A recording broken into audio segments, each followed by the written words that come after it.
ملک کا سرد ہوتا ہوا موسم سیاسی درجہ حرارت کو بھی کول ڈاؤن ذرا کرتا ہوا دکھائی دے رہا ہے. مزاحمت نہیں مفاہمت کی باتیں ہو رہی ہیں, مل بیٹھ کر راستہ نکالنے کی کوششیں ہوتی ہوئی دکھائی دے رہی ہیں, نظر آ رہی ہیں کم از کم. وزیر اعظم شہباز شریف کی جانب سے مذاکرات کی پیشکش اور اپوزیشن کی جانب سے اس کو قبول کرنے کے بعد سینئر صحافی انصار عباسی صاحب انہوں نے خبر دی ہے کہ حکومت اور تحریک انصاف میں اعلیٰ سطح پر رابطہ ہوا ہے. حکومت نے پی ٹی آئی کو پیغام دیا ہے کہ وہ ادارہ جاتی اور آئینی اصلاحات, قومی سیاسی معاملات, پارلیمنٹ کو مضبوط بنانے, قانون کی حکمرانی اور وسیع تر جمہوری اصلاحات پر مذاکرات کے لیے تیار ہے. آئینی دائرہ کار میں رہتے ہوئے سیاسی قیدیوں اور دیگر قومی سطح کے معاملات پر بات چیت پر بھی غور کیا جا سکتا ہے, لیکن مذاکرات میں 2024 الیکشن پر کوئی بات نہیں ہوگی, کیونکہ اگر ایسا ہوتا ہے تو پھر لازمی طور پر 2018 اور اس سے پہلے ہونے والے دیگر عام انتخابات پر بھی سوالات اٹھیں گے, جو عملی طور پر ممکن ہے اور نہ سیاسی طور پر قابل عمل ہے.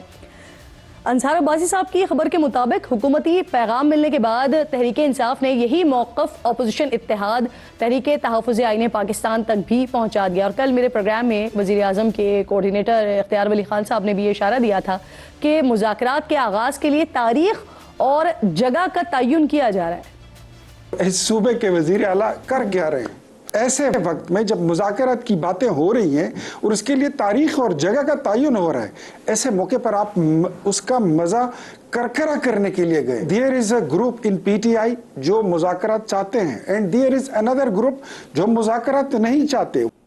آج ویسے ایک اور بھی بڑا دن ہے, محترمہ شہید بینظیر بھٹو صاحبہ کی آج برسی کا دن ہے. ان کو خراج عقیدت پیش کرتے ہوئے آج ان کی تقریب جب ہو رہی تھی برسی کی, وہاں پر خطاب کیا بلاول بھٹو زرداری صاحب نے, اور انہوں نے بھی مل بیٹھنے کا پیغام ہی دیا ہے. سنیے ذرا. پاکستان کو اس سیاسی بحران سے نکالنا ہے تو آج نہیں تو کل سیاسی قوتوں کو سیاسی راستہ نکالنا پڑے گا. اس کے لیے جو اپوزیشن جماعتیں ہیں ذمہ دار سیاست کرنا چاہیے, اور جو حکومت کے جماعتیں ہیں ان کو بھی ملک کے مفاد میں سوچنا چاہیے. جو پاکستان کو اس مشکل سے نکال سکتا ہے وہ واحد شخص ہے جو مفاہمت کا بادشاہ ہے, جناب صدر آصف علی زرداری صاحب. حکومت, ان کے اتحادی اور اپوزیشن اتحاد دونوں ہی لچک دکھا رہے ہیں ناظرین, لیکن اس مذاکرات کی جو سب سے بڑی سٹیک ہولڈر ہے یعنی تحریک انصاف, ان کا اقرار ہے یا انکار ہے, یہ بھی کنفیوژن ہی ہے. اسد قیصر اور بیرسٹر گوہر جیسے جو رہنما ہیں وہ مذاکرات کے لیے آمادہ دکھائی دیتے ہیں, لیکن اگر آپ شیخ وقاص اکرم اور ریما خان صاحبہ کی بات سنتے ہیں یا ان کی طرف کے جو لوگ ہیں وہ پارٹی اور عمران خان کو ان مذاکرات سے الگ کرتے ہوئے دکھائی دیتے ہیں. اب سوال یہ کہ کیا اس اپروچ کے ساتھ مذاکرات نتیجہ خیز ہو سکیں گے؟ محمود خان اچکزئی اور علامہ راجہ ناصر عباس پی ٹی آئی کے بہاف پر کوئی فیصلہ لے سکیں گے؟ ایک اور اہم سوال یہ بھی ہے کہ محمود اچکزئی مذاکرات کریں گے اور سہیل آفریدی اسٹریٹ موومنٹ چلائیں گے. پروگرام میں ایک بار پھر آپ کو خوش آمدید کہوں گی. سال 2025 4 دنوں کا مہمان ہے, لیکن یہ سال جاتے جاتے دنیا کو بہت کچھ دے گیا ہے اور بہت کچھ لے بھی گیا ہے. اپنی بات کریں تو پاکستان کے لیے 2025 کسی شاندار سال سے کم نہیں رہا. سفارتی میدان سے لے کر میدان جنگ تک پاکستان نے ہر طرف الحمدللہ شاندار کامیابی کے جھنڈے گاڑے ہیں. تو دوسری طرف پاکستان کے حوالے سے منفی سوچ اور ارادے رکھنے اور پاکستان کو کمزور سمجھنے کی غلط فہمی پالنے والوں کے لیے یہ سال شدید ڈراؤنا خواب ثابت ہوا ہے. بھارت کے لیے تو 2025 شرمناک ناکامیوں اور بدترین سفارتی ہزیمت کا سال رہا ہے. اس بات کا اقرار خود بھارتی میڈیا اور بھارتی وزارت خارجہ کی رپورٹس کر رہی ہیں.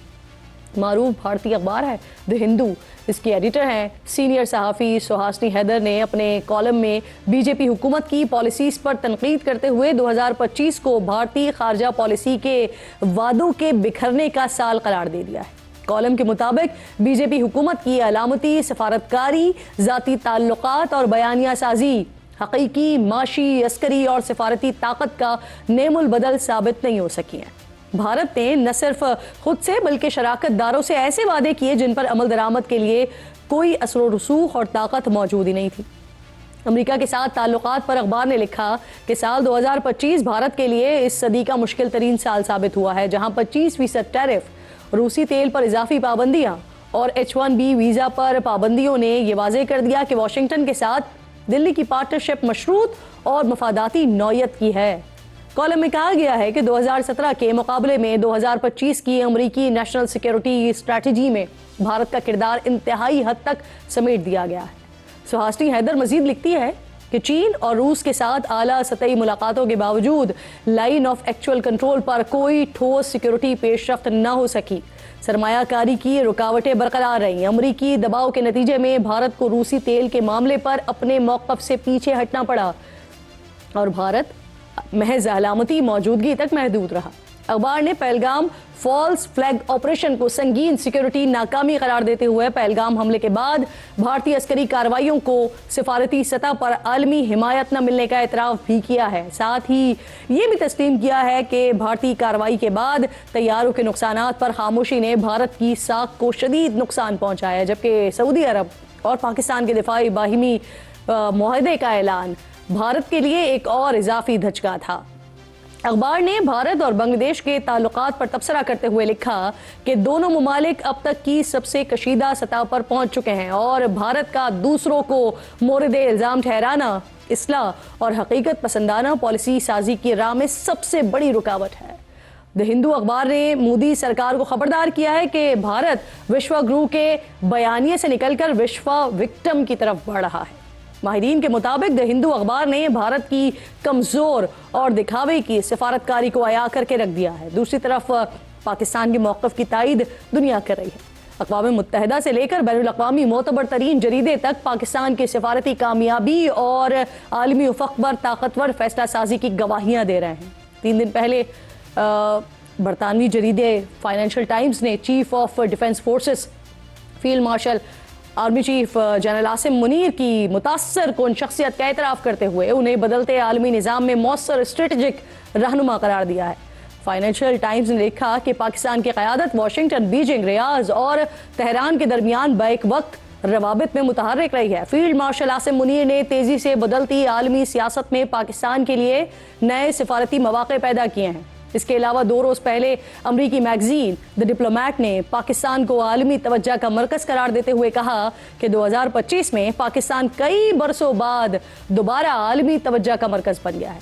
دی ڈپلومیٹ کے مطابق بھارت کے خلاف پاکستانی افواج کی کارکردگی نے عسکری توازن واضح کر دیا ہے۔ میگزین کے مطابق سال 2025 پاکستان کے لیے اسٹریٹجک واپسی اور عسکری اعتماد کی بحالی کا اہم موڑ ثابت ہوا ہے۔